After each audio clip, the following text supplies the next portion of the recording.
Баршаңызға қайырлы күн, құрметті көрермендер. Бүгін сіздерге жылқы малының ішек қарнын толық тазалау әдісін көрсететін боламын. Алдыңғы видеода түсініксіз болып қалған жерлері көп екен, сондықтан да сіздерге толығымен басынан аяғына дейін көрсетуді жөн көрдім. Міне осындай бастаймыз. Енді ең алдымен мен құрт қарнынан бастаймын. Өйткені құрт қарынға жаланған ішек керек бізге. Ол ішек дегеніміз ол жаңа жылқының қазысын айналдыратын ішек. Соны бірінші ажыратып алу керек. Ең бірінші құрт қарнының сыртындағы таза майларын алып тастадым. Енді сыртында талағын алып тастаймын. Біздің жақта бұны жемейді.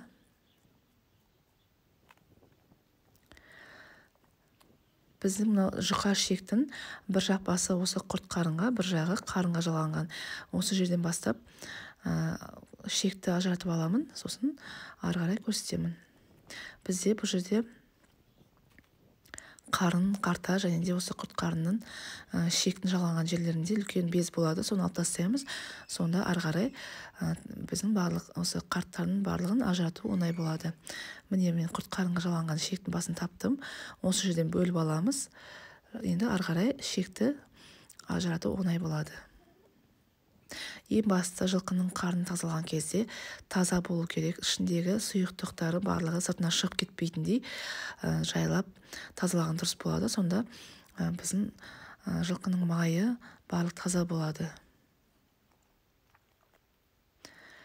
Ішектің басын таптық. Енді міне осы жерде түйіскен жерінде үлкен без болады. Соны алып тастаймыз.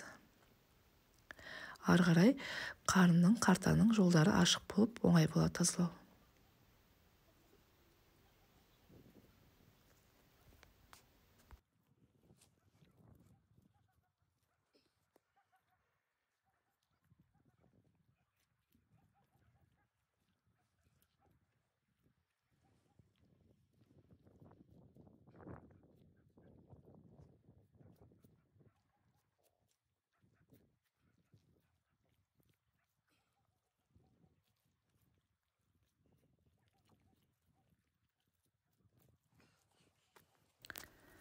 Міне безін алып тастадық. Енді ары қарай ішекті ажыратамыз.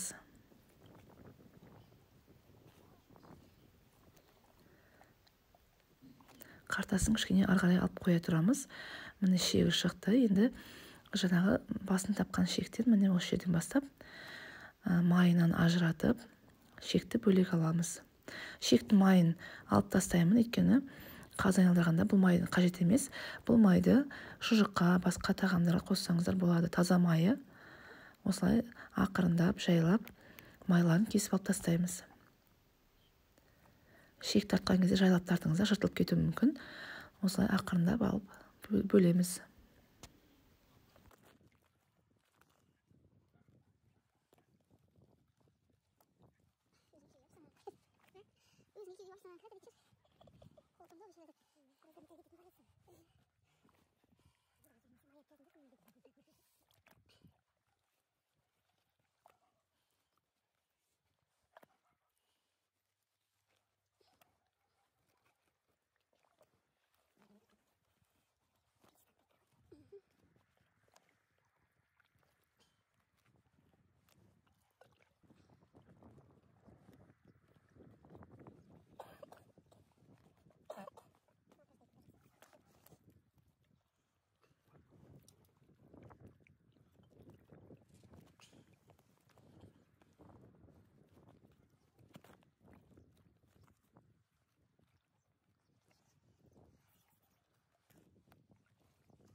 Ішектен ажыратып болдым. Міне енді жаңағы алған майымыз міне осы жерден бөлінеді.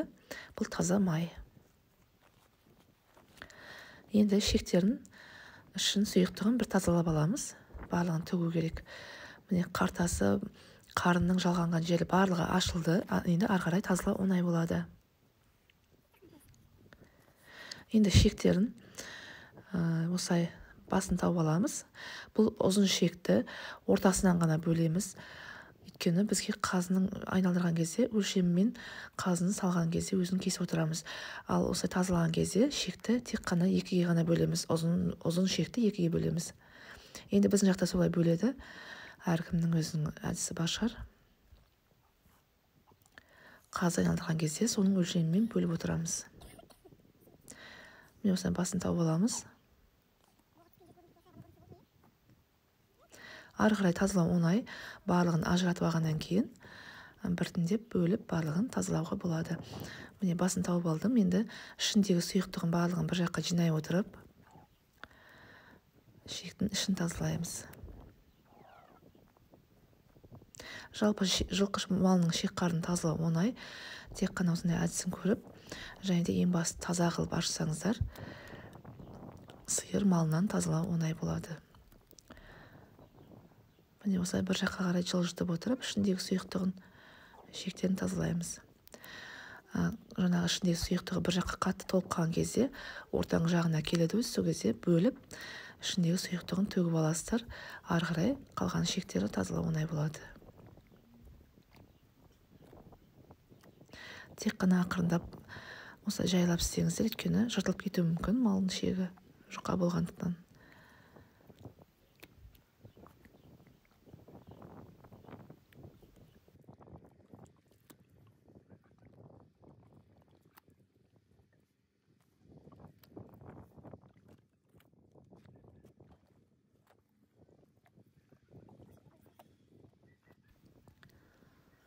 Міне ортасына кеп қалдым, осы жерден бөліп аламын.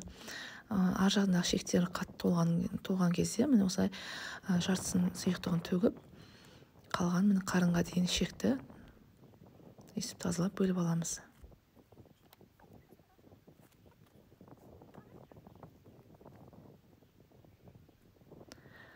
Бұл ішектерді бір-екі рет шайып алсаңыздар болады, айналдырмаймыз.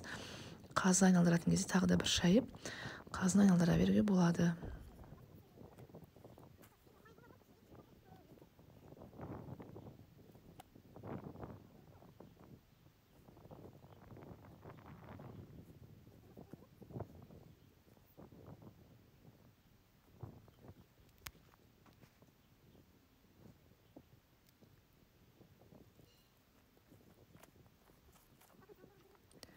Міне мына жерден қарынға жалғанған жері, осы жерден де кесіп аламыз.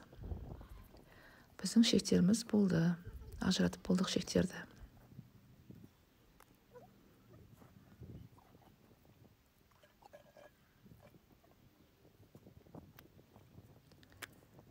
Ішіндегі қалған сұйықтығын төгемін.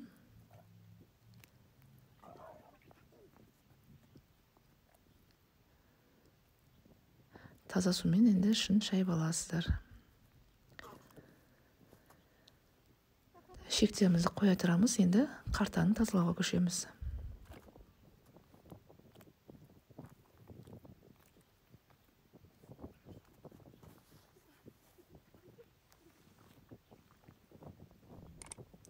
Енді қартаны тазалаған кезде абай болыңыздар, өйткені майын таза ұстау керек. Майынан ішіндегі сұйықтықтары, жаңағы қарынның ішін барлығын бөлген кезде майына ешқандай боқ жалып қалмау керек, өйткені тазалау қиын болады.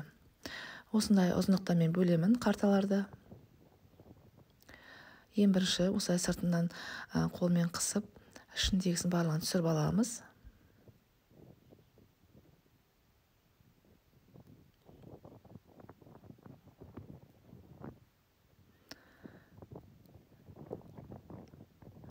Қолымыз барлығы таза болу керек. Енді ішіне су құйып шаямыз.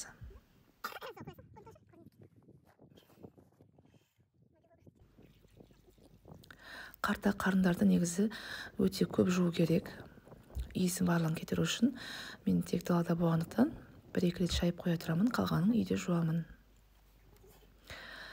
Енді қалған бөліктерінде осылай ұзынша етіп бөліп барлығын жуып тазалаймыз. Қалғаны оңай болады, осылай кесіп ала бересіздер.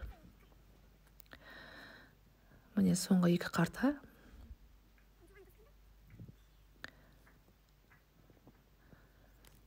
Осылай барлығын бөліп жуып тазалаймыз. Мен қартаның қарынның тазалау әдісін алдыңғы видеомда көрсеткен болатынмын. Жылқының ішек-қарын тазалаған видеом бардың. Егер де түсініксіз болып жатса, келесі видеоға тағы да салатын боламын. бұл қарта мен қарынның жуу әдісі өте көп. Әркім әрқалай жуады.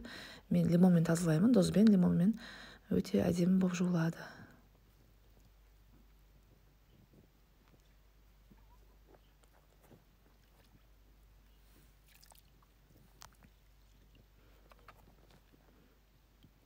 Тамағым ауырып, даусым қарылып тұр. Айып етпеңіздер, ренжімеңіздер. Осы видеоны түсіру керек болғандықтан сіздерге түсіндіріп салуға жөн көрдім. Міне енді бір қарта қалды. Осыны қарнына түйіскен жерден бөлеміз. Енді сосын ары қарай қарынның өзін жіктеп бөлетін боламыз.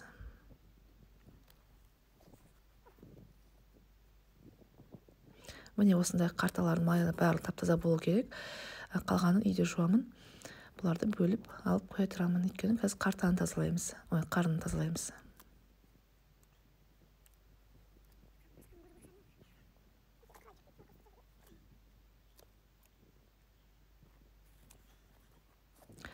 Енді қарны осындай бөлінетін жерлері болады өзінің. Тарта берсеңіздер, үстіп шыға береді. Тек қана абай болыңыздар, қарынды тесіп алмаңыздар. Осындай жіктелетін жерлері бар. Біртіндеп бөле бересіздер. Қалған жұмысы оңай.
Міне қарынның ортасынан барлығын бөліп қойдық.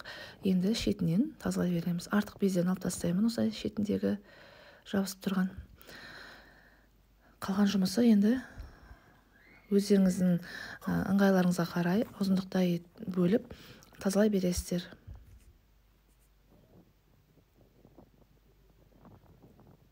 Артық бездері, жаман жерлерін алып тастаймыз. Енді бөлеміз. Бұл жерде жұқа қарынды көріп тұрсыздар. Ұзын жұқа қарын. Оны біз телшікке саламыз. Телшікті осы қарынға салып тұздаймыз. Сондықтан да осындай жұқа жерінен бөліп қарындарды барлығын тазалаймыз.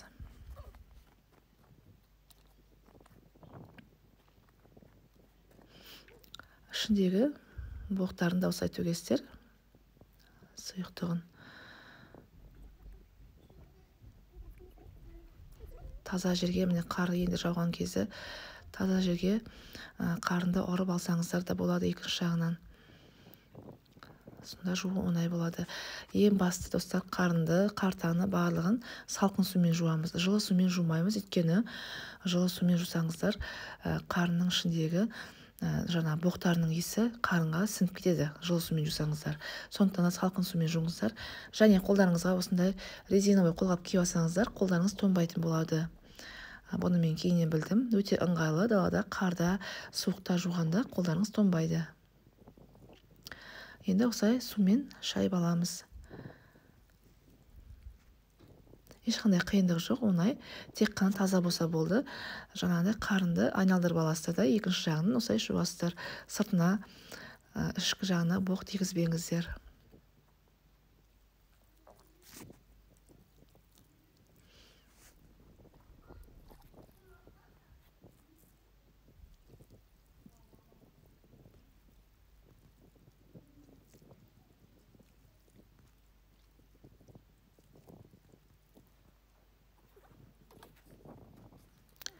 осылай біршама шайып алдым.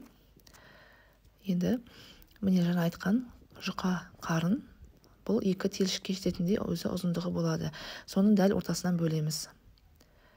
2-ге бөлеміз бұл жұқа қарынды, 2 телшікке салатындай ұзындық керек бізге.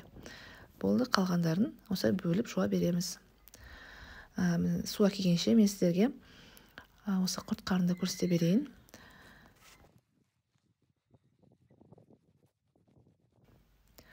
Міне дәл ортасынан бөліп, артық жаңағы жаланған шектерін алып тастаймыз. Ортасынан бөлесіздер, ішіндегісін барлығын төгіп жуа саласыздар, ешқандай қиындығы жоқ. Міне осындай ішкі жақтарын бәрін алып тастаймыз. Сосын тек қана салқын суға жуа саласыздар.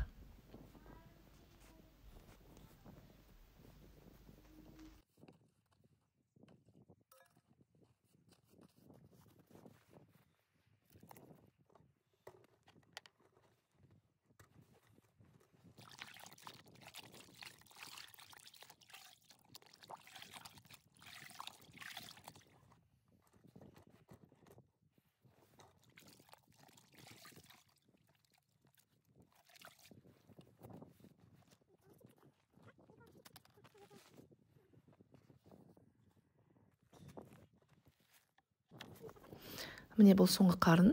Міне осылай ішіне айналдырасыздар да сыртын жуа бересіздер. Ешқандай қиындығы жоқ.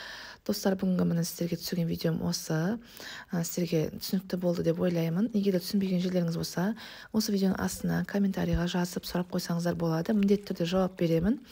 Ал бүгінгі видеом сіздерге ұнап жатса, осы видеоға лайк басып, комментарий жазып, және де тіркеліп қойды ұмытпаңыздар. Келесі видеоға сіздерге қарынды жуып тазалап тағы да көрсетемін. Ары қарай қалай тұздайтынын. Ұнап жатса тіркеліп қойды ұмытпаңыздар, және достарыңызбен бөлісіп отырыңыздар. Сау болыңыздар.